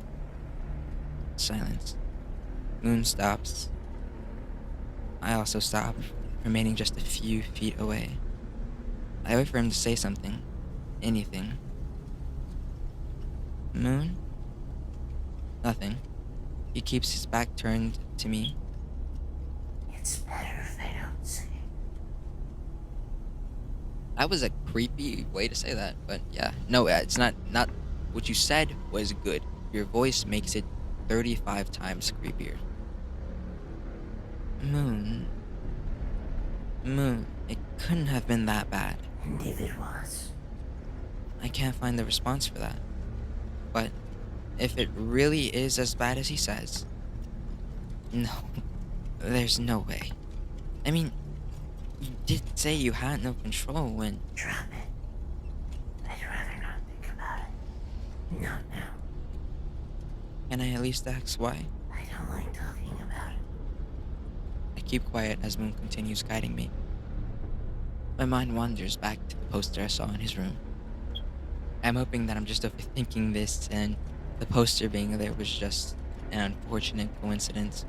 However, my thoughts are cut off when Moon suddenly turns and sits right next to the generator. Your turn. I nod, shuffling over and flipping the switch, listening to whatever motors and mechanisms are inside power on as the LED lights flicker to green. 4 down, 1 to go. I turn off the generator as Moon makes the head start back out, and I scramble to follow him. Moon stands up straight, letting out what sounds like a sigh as he stretches his arms above his head. For a moment, I'm reminded how tall he is. How tall he and Sun actually are, just as he goes right back to his usual slouched stance. Moon notices me looking and tilts his head slightly. What? Compliment his height. Asks why. I don't need to compliment your height, pal. Why are you so tall? Why did they make you built like a beanpole? What? You're, what, 8 feet tall? I try measuring with my hand. Moon gently pushes it back down. 9, actually.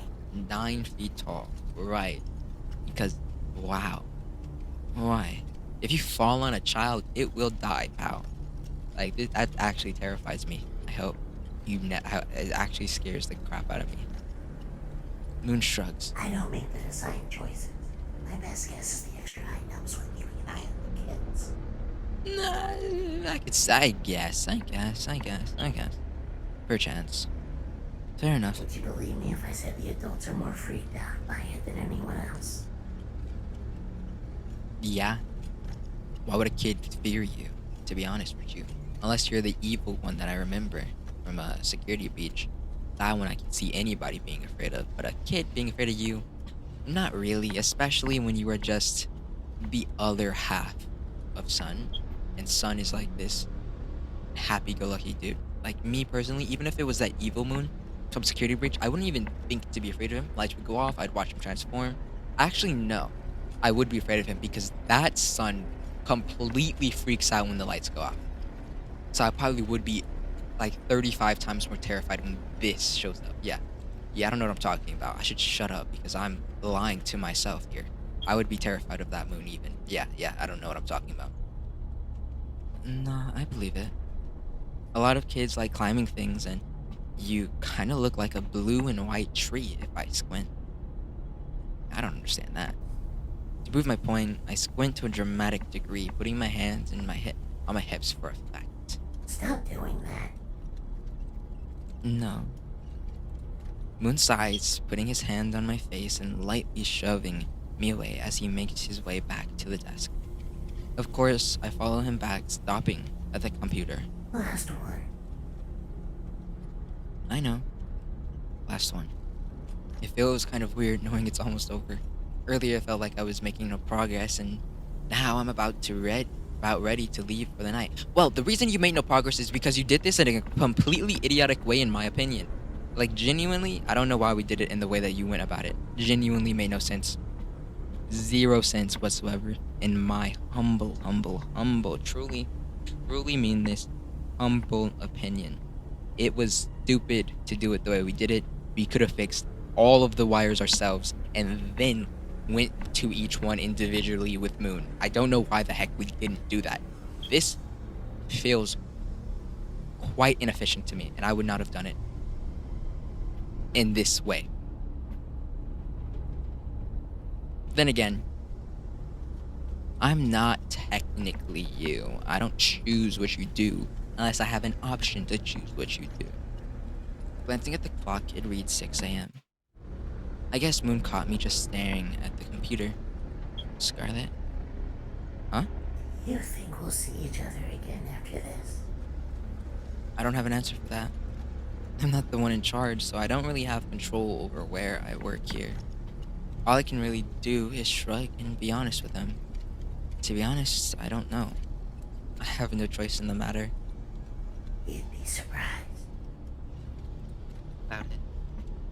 Doubt it. I'm about to switch the light back on when Moon's alarm goes off. He snaps his gaze to the massive doors next to the desk as the cables drop. Give me some time to deal with this. If I'm not back in a few minutes, fix the next generator and get out. Yep. I don't get a chance to respond before Moon leaves in a hurry, hovering above the barriers and disappearing from sight.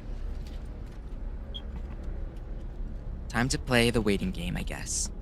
I wonder what he got alerted to anyway. It can't be that kid again, right? Actually, now that I think about it, I know next to nothing about that whole mess. Could it be worth asking Vanessa about?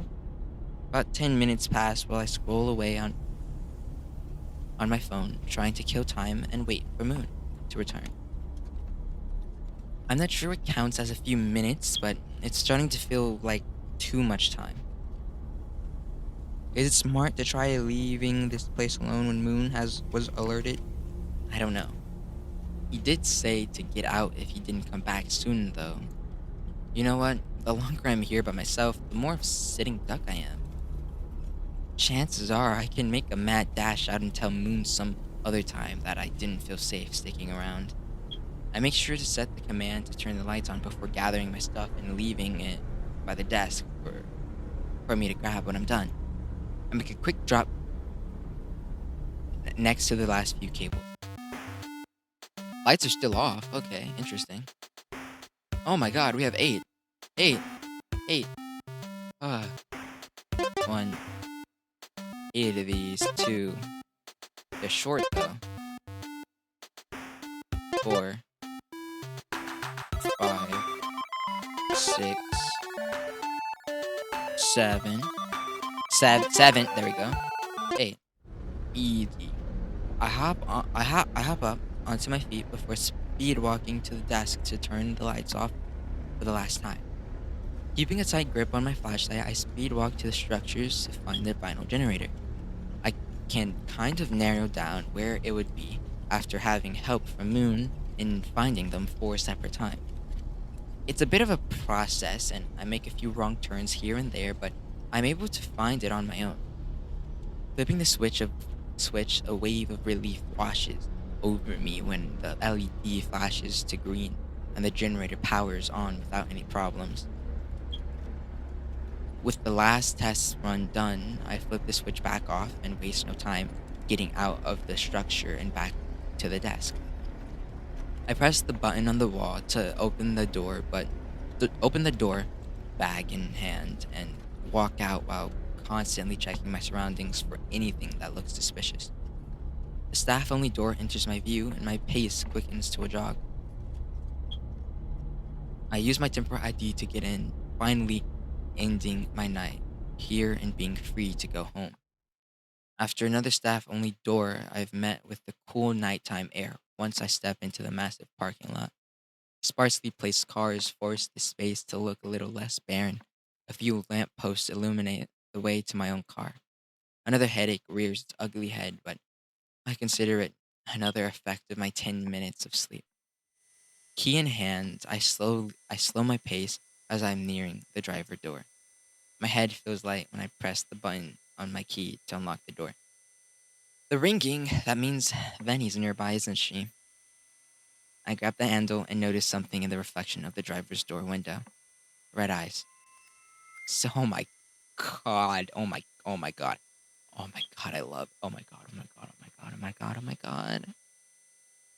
I can't say this enough, but I'm in love with Vanny's design here. It's, oh my god, it's so pretty. Spinning around, okay, does that make sense? Are my, does that make sense or am I lucky weird? Dude, this is amazing. I love it so much.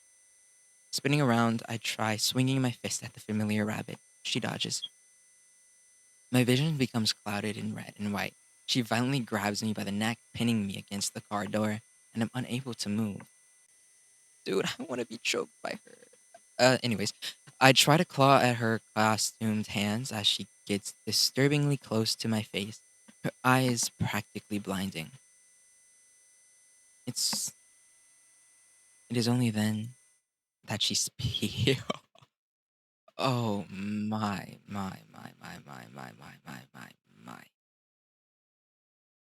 Are you having fun yet? A lot of fun.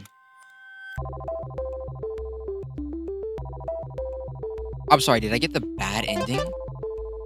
Did I get the bad ending or something? What just happened? What just happened? No. Wait, can I just skip to the ending I want? Good end. With my hand on the mouse, I stare at the. I do let go eventually, though, smiling up at Moon as I'm about to turn the lights off. On. Moon smiles back, his arms crossed. My hand on. That face is a bit too. You know what I mean. My hand on the computer mouse, I glance back at Moon for the last time tonight. Is there. I wanna hide. I wanna hide this. Is there a way for me to hide that? See you, Moon. Moon smiles slightly, his head tilted a bit. Goodbye. Daycare is lit up again, and I watch as Moon transforms into sun. Not a word leaves his mouth. I'm sorry, but doesn't the concept of them transforming into each other not also sound kind of disturbing? I don't know if it would be cool to watch or disturbingly gross to look at because of the way they're built. I don't see any room for anything to happen. So it just terrifies me to think about how they would transform. So, ready to head out? He shrugs, fidgeting with his hand. I guess this would be my first time out of daycare, which is exciting. Ah. Yep. I go to pick up my stuff and make sure I'm not forgetting anything as I walk to the door next to the desk. Sun goes ahead and moves some of the makeshift barricade away. I gesture for him to follow me before I push the button on the wall, taking a few steps back while the door opens.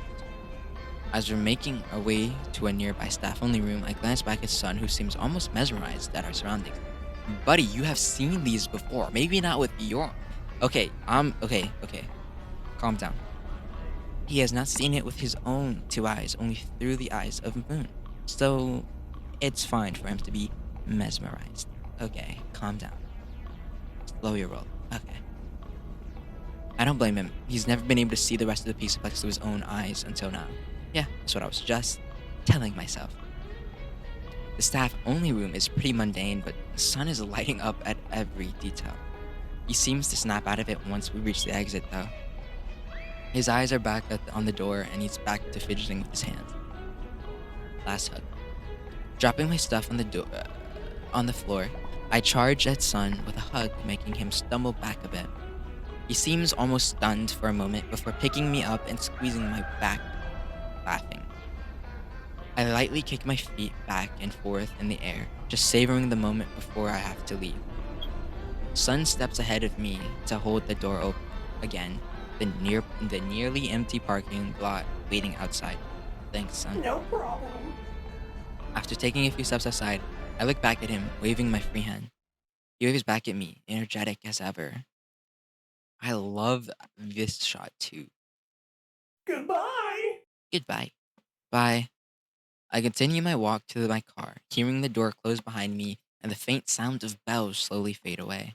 I get to my car without any problems placing my belongings on the passenger seat before starting the engine. I feel a small headache coming on as I back out of my spot, but I'm sure it's nothing. Some sleep won't fix. As I'm leaving, though, I notice something in my rearview mirror, or at least I think I do. When I look, there's nothing there unusual. Maybe I'm overthinking this. I decide I want to get home before I pass out behind the wheel, so I keep my eyes on the road, leaving the Pizzaplex behind me for the night.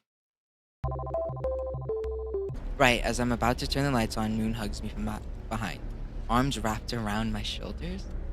At least it's not my waist. I don't necessarily mind though, and I place my free hand on one of his arms as I turn the lights on. The daycare is lit up again, and I watch Moon transform into sun. So, ready to head Hey. out? Should I try anything? Head to the door, so goes, make sure barricade. Way! His alarm stops him in his tracks. We exchange worried look. Sun runs up to me, picking me up while the cable lowers the hooks onto his back. Wasting no time, he brings me up to his and Moon's shared room, almost messing up the landing before placing me on the ground and hopefully out of harm's way. Stay here. We'll be back. I can get I can't get another word in before Sun leaves the nighttime sequence active in the rest of the pizza box. As I watch him transform back into Moon from a distance, noticing the one door that leads out of the room, I block it with a beanbag chair and a few other things that just in case. However, as I'm doing that, I remember the hole in the wall I spotted earlier, a hiding place. Forcing myself through the small gap, I drop to the floor on the other side like a sack of potatoes. With a full face of dust, I push myself back up. I use all the boxes I can find to cover up the hole and stop any light from leaking. All I can do is wait now, trying to calm myself down until Sun or Moon returns. The occasional sound effects from the arcade machine in the corner catch my attention. Potential distraction? The game isn't too loud, but I'm still worried about it. I didn't realize I had a fan on this whole time, and it was likely messing with my microphone audio. So that is just beautiful.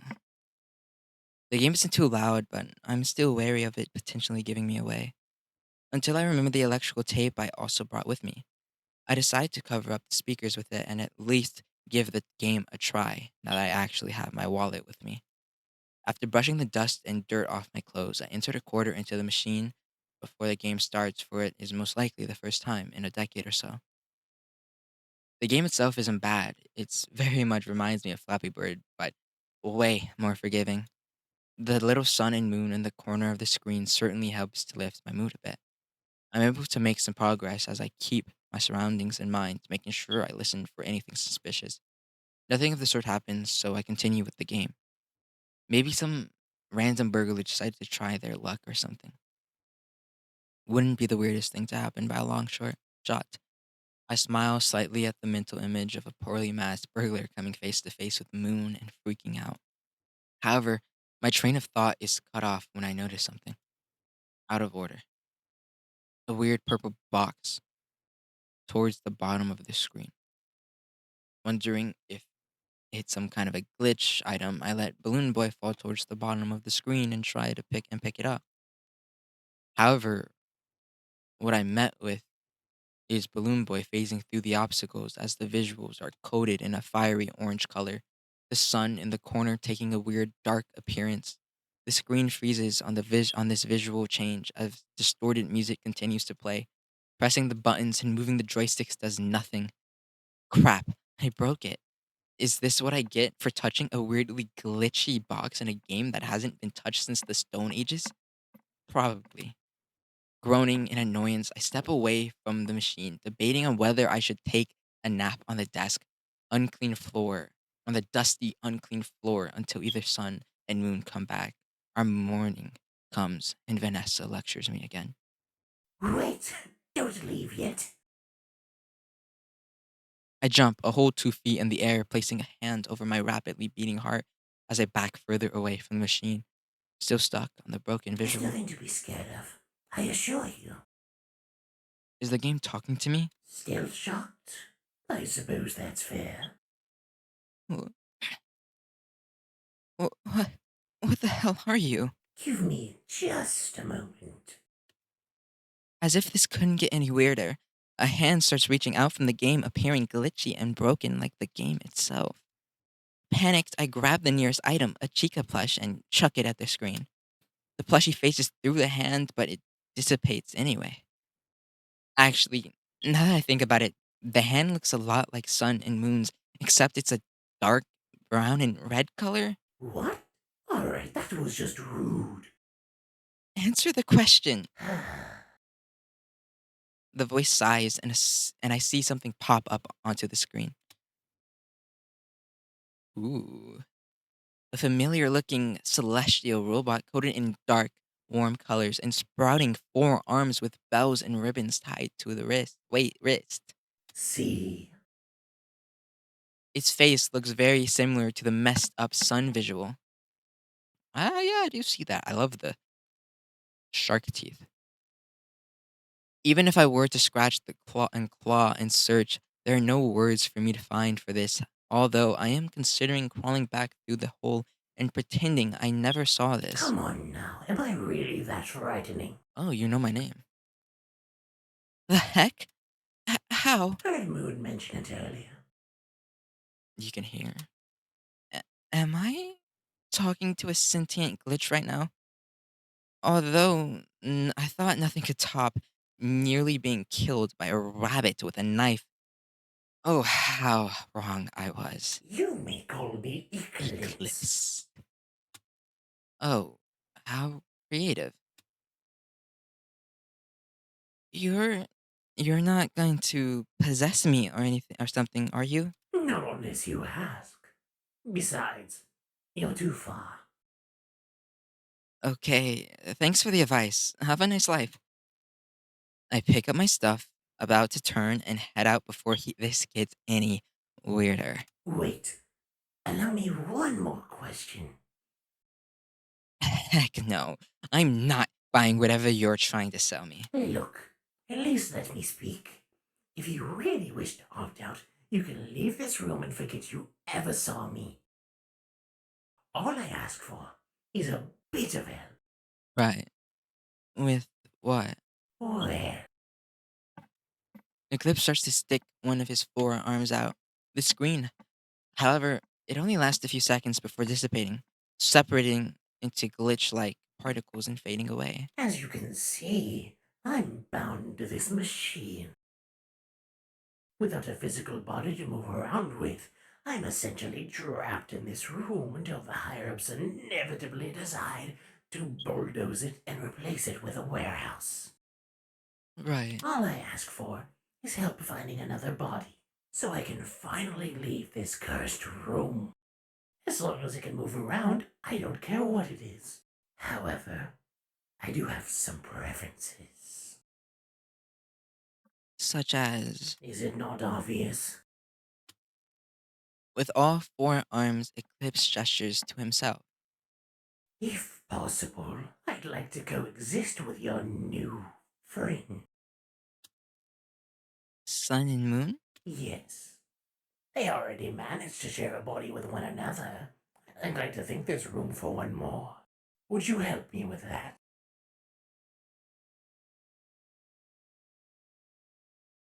We're doing it. I don't care. We're doing it. Is this a good idea? I'm not sure with myself, but even if it doesn't work out, I can just walk away with it. It's not like Eclipse can really stop me. I can try. I don't know. I could ask them about it, but that's it. I'd prefer it if you brought them here, honestly. I believe I'd be more convincing face to face. Oh, is he the glitch? He is a glitch. Maybe he's the bug. I don't know. That doesn't make sense, but perchance. Something about that sentence feels ominous. Look, I don't know. I already have to leave soon, and I don't know when I'll be back. If it makes things easier, you could just bring me to them. Who knows? Maybe if you start getting to know me in that time, Sun and Moon may not even be needed. I Huh? certainly wouldn't mind sharing a physical form with you. Okay, slow down. Just a suggestion. He lets out a devious chuckle, clearly amused at my reaction. In the end, the choice is truly yours. So I recommend you use it wisely. Try to bring sun and moon, bring eclipse to them yourself. I'm gonna flirt. I sigh, mentally beating myself up for this decision. Is this probably the dumbest decision I could make? Most likely. Does it at least sound kind of interesting? I'd be lying if I said no. Mentally preparing myself, I walk back to the arcade machine, standing directly in front of it. Come on, let's get this over with. Eclipse grin widens, almost to a sinister degree. Oh, how kind of you. Eclipse's face suddenly phases through the screen, and I stumble back, tripping on air due to a shock and falling back. Eclipse wastes no time, pulling itself out of the machine with all four arms and smiling down at me. You seem to find me so intimidating, yet you still don't run. How priceless. I do believe we'll enjoy our time together. Hidden end. Oh dear, this is certainly interesting. Thanks you for playing, Snowy Ray. Okay, we're back. Try to bring Sun and Moon. I weigh my options, deciding it would be best to ask them myself. After all, it'll affect them the most. And if they refuse, which is very likely and also fair, I have no reason to go back to this guy. Alright, I'll ask them, and whether they tag along or not isn't up to me. Fair enough. I do appreciate the effort, though. He crosses his arms, making a shooing motion with one of his many hands. Run along now. I'm sure you wouldn't want to make them worry, should they come back and see you're not there. I shake my head, using my entire body to nudge the boxes away from the hole before climbing back through. Uh huh. Good luck. Sure enough, I see Moon looking around the large, darker room just as I exit, the cable still attached to his back. There you are. Hey, You had me worried for a bit. sorry, Moon scans my face with a concerned look. Did something happen while I was gone? Guess I made it obvious. Um, yeah, I Do guess. you want to talk about it? Yeah. So, Moon's expression softens slightly as he waits for my response. I was playing that arcade game back there. I point back to the hole into the wall. There's this weird purple block thing, and when I touched it, the game bugged out. And well, I heard this weird voice start talking to me from the game, and What? ooh, he looks mad. Moon's expression is hard to read. It reminds me of when he just barely managed to rescue me from certain death. Is that bad? Moon stays silent for a bit before gently nudging me away from the small room and toward the balcony. It's probably best if I save that for another day. Right. Why? It's a lot to unpack. I think we've already had our share of weirdness. Yeah, no kidding. Moon holds his arms out as he stands by the ledge. Now, how about we get you out of here? Wouldn't want you putting off sleep any longer and dozing off behind the wheel. Right. I go to Moon and he picks me up before bringing me out of the daycare without any problems transforming into Sun as we leave the cast shadow in their room. I can't help but look back towards it though. Maybe it's paranoia, but something tells me Eclipse won't let go of this so easily. All I can do is hope I didn't just rope Sun and Moon into something really bad. Hidden end. Nice. So now if we go here, we're missing stuff still. Oh, ah. Dude, this is so cool. I do wonder what we're missing though. Obviously, we're missing that because we kind of just skipped the two endings. So, yeah, but that was After Hours. Genuinely magnificent game. I loved it. I can't wait for Daybreak Night 2 to come out as well. So, yeah, bye bye.